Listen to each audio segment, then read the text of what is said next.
Undang kasih. Sebulan sebelum raya, baru tahu esok puasa. Terlupa ni, Google cepat. Masa berlalu begitu cepat.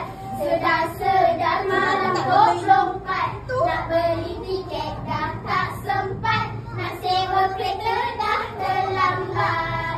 Alamak! Alamak! Alamak! Alamak! Raya lagi. Baju raya pun jadi. Kelang kabut ada kedua. Dalam kamus dalam kuali. Alamak! Raya lagi. Baju raya pun lupa beli. Balik kampung.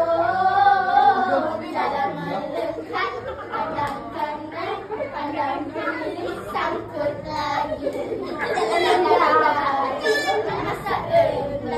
Akulah sibuk baju belum gosok. Kuih lepas. Sampai sawah dah kena sorot.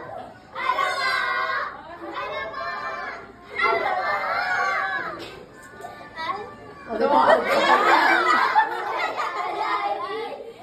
Beraya tak jadi-jadi. Kelang kabut anak kecil. Dalam wadi. Alamak, raya lagi. Baju raya pun lupa beli. Balik kampung. Dalam melekat. Pandang kanan, pandang kiri. Sangkut lagi. Hanya aku yang sendiri. Bila nak tengok story IG, tapi wifi macam Bali.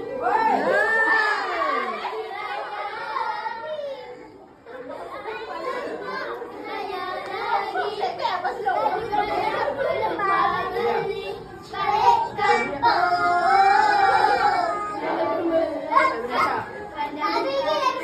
Pandang kiri sangkut lagi. Nak jemput. Kampung. Dalam melekat. Pandang kanan. Pandang kiri sangkut lagi. Okey, habis dah.